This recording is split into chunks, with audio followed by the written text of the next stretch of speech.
नमस्कार, मैं शालिनी और आप देख रहे हैं next 9 political time. Uttar Pradesh में इस बार जो लोकसभा चुनाव के नतीजे थे वो भारतीय जनता पार्टी के लिए चौंका देने वाले थे। इस बार इंडिया गठबंधन ने जो कमाल किया है, ऐसे में कहा जा सकता है कि आने वाले विधानसभा चुनाव में भारतीय जनता पार्टी की मुश्किलें बढ़ सकती है, क्योंकि इस बार देखा गया कि राहुल गांधी ने उत्तर प्रदेश में समाजवादी पार्टी से मिलकर बेहतर प्रदर्शन किया। तो वहीं अगर बिहार की ओर नजर डाली जाए तो बिहार में भी राहुल गांधी ने कांग्रेस ने आरजेडी के साथ मिलकर बेहतर प्रदर्शन किया। ऐसे में अब ये देखना होगा कि जो आने वाले विधानसभा चुनाव है, जो बिहार में विधानसभा चुनाव होने वाले हैं और जो अभी हाल फिलहाल में उत्तर प्रदेश में उपचुनाव होंगे और आने वाले समय में 2027 में अगर कहा जाए तो जो विधानसभा चुनाव होंगे उसमें देखना होगा कि राहुल गांधी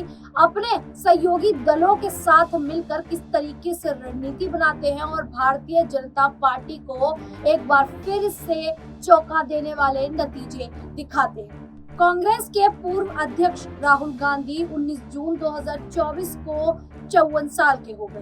उनका ये जन्मदिन ऐसे माहौल में आया है जब वह राजनीतिक रूप से सबसे सफल साबित हुए। हाल ही में संपन्न हुए लोकसभा चुनाव में वह खुद को लोकसभा सीटों वायनाड और रायबरेली से चुनाव जीते, लेकिन इसके साथ ही उनके लिए आने वाले सालों की चुनौतियां बढ़ गई हैं। राहुल गांधी के नेतृत्व में कांग्रेस ने लोकसभा चुनाव में बेहतर प्रदर्शन किया है। 2014 और 2019 में किए खराब प्रदर्शन से टूट चुकी कांग्रेस को 2024 में अपने प्रदर्शन से निश्चित तौर पर संजीवनी मिली है। राहुल गांधी पहली बार 2024 में अमेठी सीट से लोकसभा के सांसद बने थे। तब से लेकर आज तक राहुल गांधी का सियासी सफर कैसा रहा है और आने वाले वक्त में उनके सामने क्या चुनौतियां हैं, इस पर आज चर्चा करेंगे। राहुल गांधी के सामने सबसे बड़ी चुनौती उत्तर प्रदेश और बिहार में कांग्रेस को फिर से जिंदा करने की है।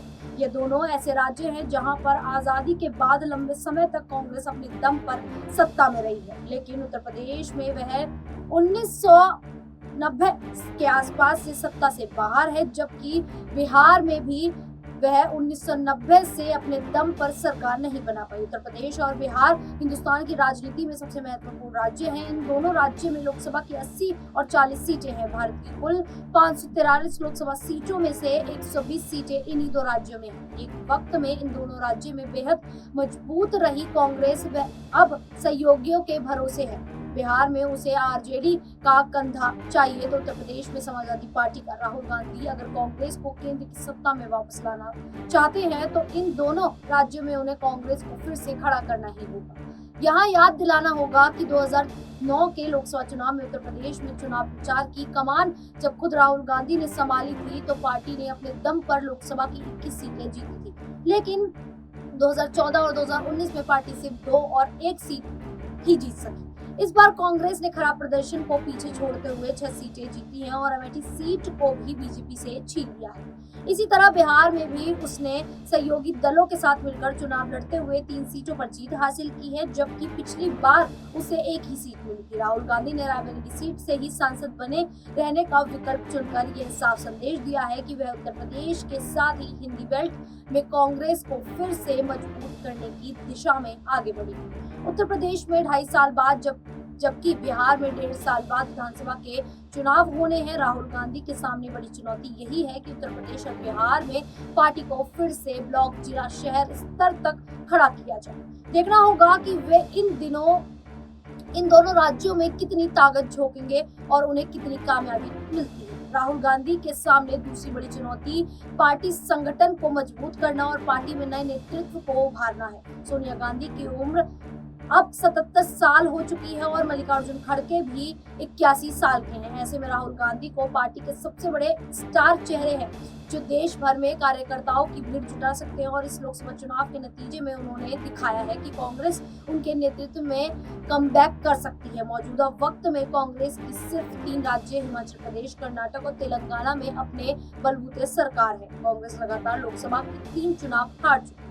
अगर कांग्रेस बीजेपी को सत्ता से बेदखल करना चाहती है तो उसे राज्य से लेकर केंद्र स्तर तक संगठनों को मजबूत करने के अलावा एक नए नेतृत्व को उभारना ही होगा। वह प्रियंका के चुनावी राजनीति में उतरने से उन्हें इसमें मदद जरूर मिल सकती है। राहुल गांधी ने 2004 से लेकर 2014 तक जब कांग्रेस के नेतृत्व में यूपीए की सरकार चल रही थी, तब कई युवा नेताओं को संगठन और सरकार में आगे बढ़ाया गया था, लेकिन पार्टी के खराब दौर में कई नेता कांग्रेस को छोड़कर बीजेपी में शामिल हो गए। राहुल गांधी के सामने तीसरी बड़ी चुनौती हिंदुस्तान की जनता के बीच अपनी स्वीकार्यता को बढ़ाना है।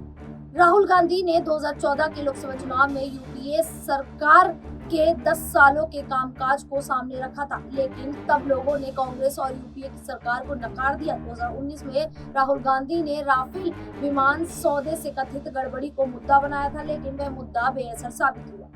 2024 के लोकसभा चुनाव में राहुल गांधी ने जातीय जनगणना और आबादी के अनुपात में हिस्सेदारी और भागीदारी को बड़ा मुद्दा बनाया और इसका उन्हें कई राज्यों में फायदा भी मिला। इससे पता चलता है कि इस बार उनके द्वारा उठाए गए मुद्दों को जनता ने कुछ हद तक समर्थन दिया है। राहुल गांधी ने सोशल मीडिया पर बनाई गई उनकी खराब छवि के आगे निकलकर खुद को एक मजबूत नेता के रूप में दिखाया है, लेकिन उनके सामने चुनौती है कि लोगों के बीच उनकी मकबूलियत कैसे बढ़े। यहाँ 2019 और 2024 में CSDS लोकनीति के द्वारा किए गए पोस्ट पोल सर्वे का भी जिक्र करना जरूरी होगा। इसमें उन्हें बतौर प्रधानमंत्री पसंद करने वाले लोगों की संख्या 2019 की तुलना में करीब 4% बढ़ी है, जबकि नरेंद्र मोदी को बतौर पीएम पहली पसंद बताने वालों की संख्या करीब 7% कम हुई है। लोकसभा चुनाव के नतीजों से हालांकि कांग्रेस को संजीवनी जरूर मिली है, लेकिन पार्टी के लिए जरूरी है कि इस संजीवनी को बरकरार रखा जाए। राहुल गांधी के सामने बीजेपी जैसे 11 करोड़ से ज्यादा सदस्यों वाली पार्टी से मुकाबला करने की चुनौती है। साथ ही उन्हें प्रधानमंत्री नरेंद्र मोदी जैसे दिग्गज नेता का भी सामना करना है, जो लगातार तीसरी बार प्रधानमंत्री बने हैं। लोकसभा चुनाव में अच्छे प्रदर्शन के बाद कांग्रेस के कार्यकर्ताओं और नेताओं में देश भर में उत्साह दिखाई दे रहा है, लेकिन ये जरूरी है कि पार्टी इस उत्साह और जोश को बनाए रखे, तभी वह 2029 के चुनाव में भारतीय जनता पार्टी का मुकाबला कर पाएगी। 2014 के बाद से ऐसे नेताओं की एक लंबी कतार है जो कांग्रेस का साथ छोड़ चुकी है। इन नेताओं में कई पूर्व केंद्रीय मंत्री, राज्यों में कांग्रेस की कमान संभाल चुके वरिष्ठ नेता शामिल हैं। इस बार लोकसभा चुनाव के दौरान ही कांग्रेस के कई प्रवक्ताओं ने पार्टी का साथ छोड़ दिया था। राहुल गांधी संगठन को तभी एकजुट और ऊर्जावान बनाए रख सकते हैं जब वह पार्टी में पिछले 10 साल से चल रही भगदड़ को रोक सके। कांग्रेस छोड़ने वाले कुछ बड़े नेताओं में ज्योतिरादित्य सिंधिया, एस.एम. कृष्णा, रीता बहुगुणा जोशी, जीतन प्रसाद, सुष्मिता देव, कैप्टन अमरिंदर सिंह, RPN सिंह, कपिल सिब्बल, गुलाम नबी आजाद, हार्दिक पटेल, सुनील जाखड़, कुलदीप बिनोई आदि हैं। आने वाले कुछ महीनों में दिल्ली, हरियाणा, झारखंड, महाराष्ट्र और जम्मू कश्मीर जैसे अहम राज्यों में विधानसभा के चुनाव होने हैं। लोकसभा चुनाव में अच्छे प्रदर्शन के बाद राहुल गांधी की इन राज्यों के चुनाव में भी परीक्षा होनी। अब देखना होगा कि आने वाले विधानसभा चुनाव को लेकर राहुल गांधी किस तरीके से अपनी पार्टी को मजबूत करते हैं और किस तरीके से रणनीति तैयार करते हैं, जिससे भारतीय जनता पार्टी को सत्ता से बाहर निकाल सके। इस पूरे मामले को लेकर आप लोगों की क्या राय है, क्या मानना है, हमें कमेंट करके जरूर बताइएगा। इस प्रकार की देश दुनिया से जुड़ी खबरों के लिए देखते रहिए नेक्स्ट 9 पॉलिटिकल बाइट।